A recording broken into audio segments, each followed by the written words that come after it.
All right, welcome back to the Sooner Surge. Tonight, we got a little bit of recruiting talk.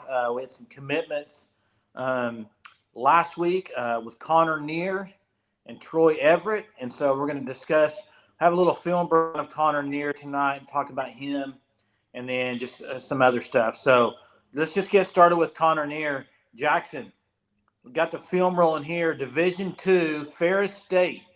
Mm-hmm. Just tell us a little bit about Konnor Neer from your Well, perspective. let's see. All right, there we go.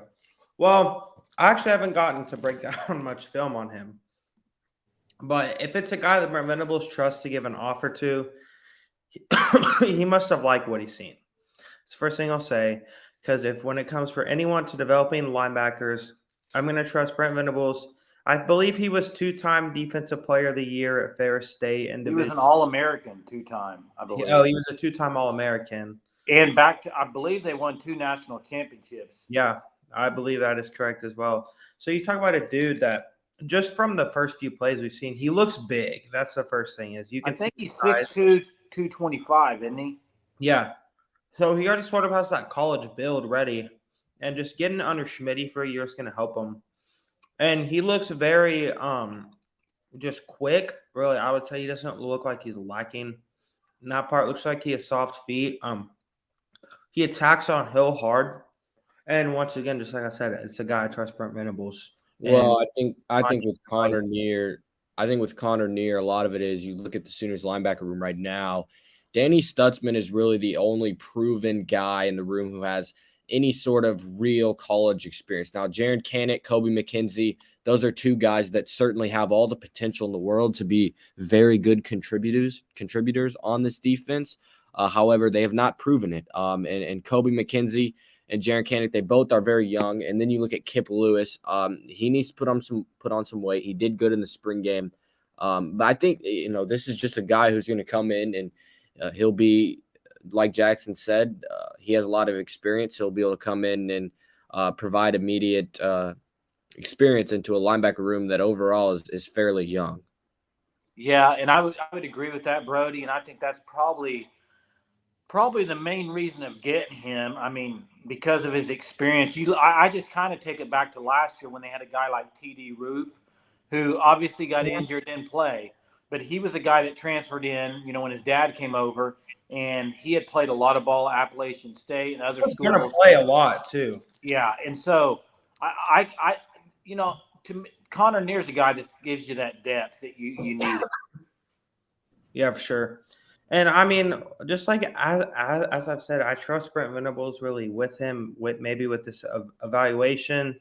I believe he had a couple other offers too, but I don't think anywhere near. Yeah, he had, I believe, Duke, Michigan State, I believe.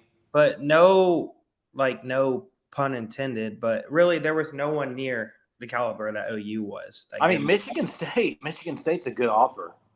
But they're not near the caliber of OU, dude. I know, but look at the guys right now that are, some of the guys.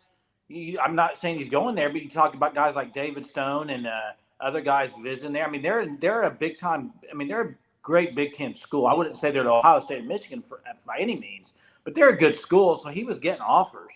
Yeah, and also with Konnor Neer, the one thing that I think is maybe not talked about enough for this linebacker room is that I'm not sure how great they're going to be in pass coverage because, they're very athletic, but I think from the film we just saw on Konnor Neer for close to 3 minutes, it looks like the dude can cover in space. And that's something you need because last year that was a struggle too with David Igweigbu and Stutzman. Neither of them were great pass defenders, especially out in space in the middle of the field. So I expect that to be another point of focus for Brent. Yeah, just to add on to what you said, the reason why we don't know if they're going to be good in pass coverage as a linebacker team is because we have not seen it. We have not seen these guys play many meaningful snaps. And yes, Konnor Neer did play at D2.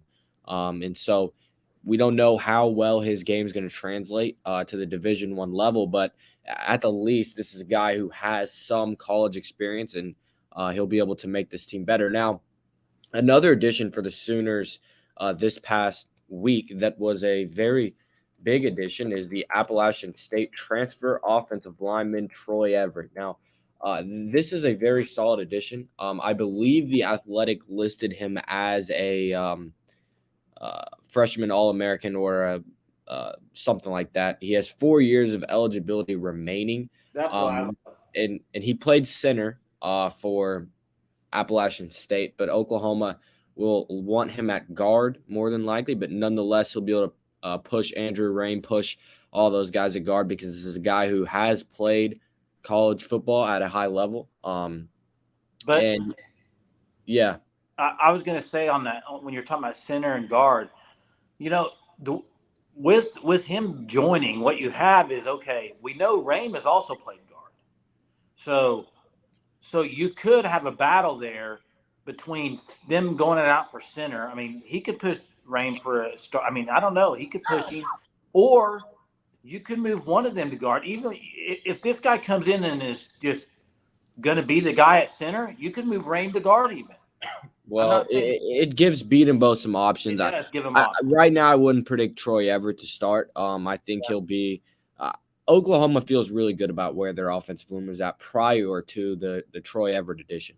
Troy Everett makes them feel even better about where their offensive line room is at. And everyone who watched the spring game noticed Jackson Arnold had 0 time to throw the football. Now, granted, that was a banged up second team O-line, but you can't have a situation in the season where you have no bodies and your next two guys at guard are Gunnar Allen and Josh Bates having to bump to guard. That's just not a situation you want to be in. So this gives them Savion Byrd, McCade Matoyer, Jake Taylor. I wouldn't be shocked if Caden Green moves to guard, and then Troy Everett as well. Hey, Schaefer too. That gives you just options at guard. Let me ask you this. So if Rain's going to be the guy at center, what about Troy Everett pushing Matower for starting role? Well, Matoyer's going to get pushed by multiple guys. That's kind of what I'm thinking. And there's kind of a point too. As you know, we heard earlier in the spring that Rain, he kind of got into this. I don't know. I think that was overblown. I'll call it overblown. It was overblown. But obviously, it was something that happened. Some words were exchanged, and I'm just saying that maybe just if this is a continuing thing with Andrew Rain, I don't think it will be. I'm not going to make any assumption whether it will or won't be. But just if there is a chance this happens and he's having some issues, maybe in the practice field because he's upset, maybe because he's not getting. No, I think the part with Andrew Rain that it's not anything to do with the coaches or him getting upset. The part you have to worry about is Andrew Rain is he hasn't been able to stay healthy that much. Last year he wasn't healthy, and the Sooners had to turn to Robert Conjal at center. Yeah. So nonetheless, Josh Bates needs to redshirt, in my opinion. Yeah, this gives you the option to let Josh Bates redshirt. I think what this does is Rain starts this year. It gives Everett the starting role at center next year. And then you can slowly move Bates into there.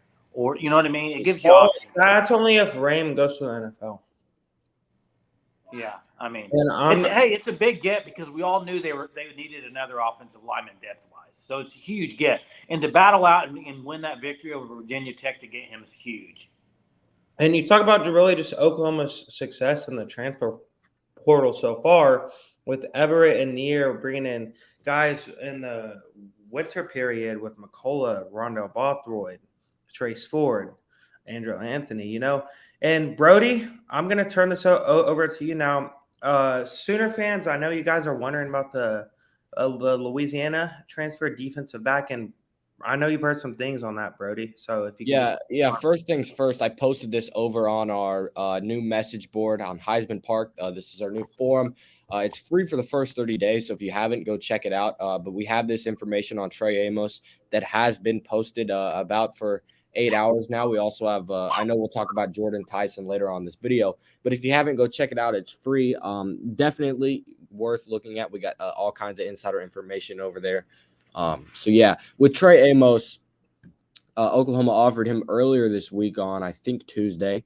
And this is a guy who has tons of offers. You talk about Alabama, you name it, LSU. They are all after. And I've been told Alabama really wants Trey Amos. So the good news about Trey Amos is that he will visit Norman on Tuesday. This would be a very solid addition. I mean, he's immediate impact. he would be very good. He sophomore last year, and he put up some good stats. So good news for the Sooners that they're able to get him on campus on Tuesday. Yeah, and isn't he like 6'2"? Is that Yeah, correct? 6'2". He's 6'2". So you talk about a tall, physical defensive back. That's the kind of SEC defensive backs that you need. And if Alabama really wants them, then that's all I need to see. Exactly.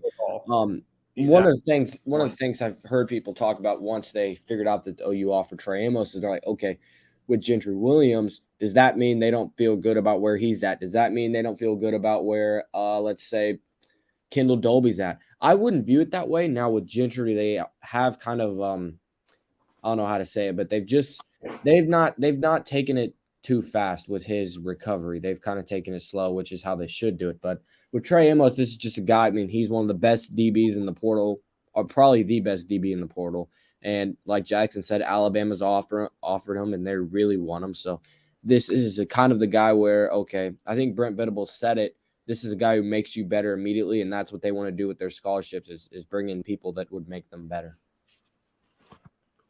And then let's talk a little bit about Tyson. Yeah. Tyson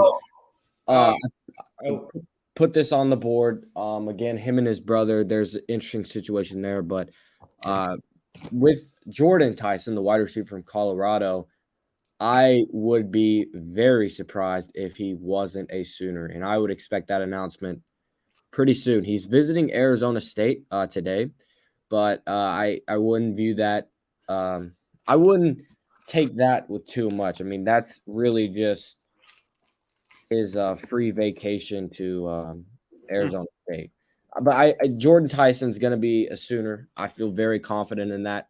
On the pod. Hey, Brody, question for you. Yeah. Because we had our regular pod last week. Regular pod that wait. on Monday. Listen, I know what you're saying. I brought that up and said I'd heard some stuff, and Brody. Yeah, and I remember Brody saying that he probably wasn't going to happen. So what changed with that guy last week? Yeah. What did you hear? Up to Tuesday, there was, okay, you don't need to put too much stock into this. It's likely not going to happen. And then Wednesday, I think, Jordan Tyson was on campus, and everyone's kind of like, oh. And then you hear Thursday start doing really good returns from his visit. So, it was just kind of up to Tuesday. I didn't hear anything that led me to believe that the Sooners had much of a chance with Jordan Tyson. Now, once you get a kid on campus, you can change all that, and they got Tyson on campus. And Emmett Jones has been on a hot streak. Everyone knows that. I put in my search forecast for Bryant Wesco. Really think he'll be a Sooner. And then you look at what he's done the past month. Look at the transfer portal, Brennan Thompson, Zion Kearney, recruiting-wise, Grayson Harris, KJ Daniels. He's been on a hot streak. So once you get a guy like that on campus and you have as good as a recruiter as Emmett Jones is, you can make a lot of things happen, and the Sooners certainly have. And Tyson, Tyson has wide receiver one potential. And the thing with Tyson that's interesting is he tore his ACL in October. So I don't even know if he'll be able to play this season. This might be a guy who has to redshirt the first season, but he has a lot of potential, and it will be a good get for the Sooners. Yeah, and speaking of Emmett Jones, whether we want to call him Emmett Jones or whether we want to say Emmett want, Emmett get, it's pretty much true. But you just talk about it, Brody, 2025, I know that OU's been in an early contender for the number one wide receiver in the country there.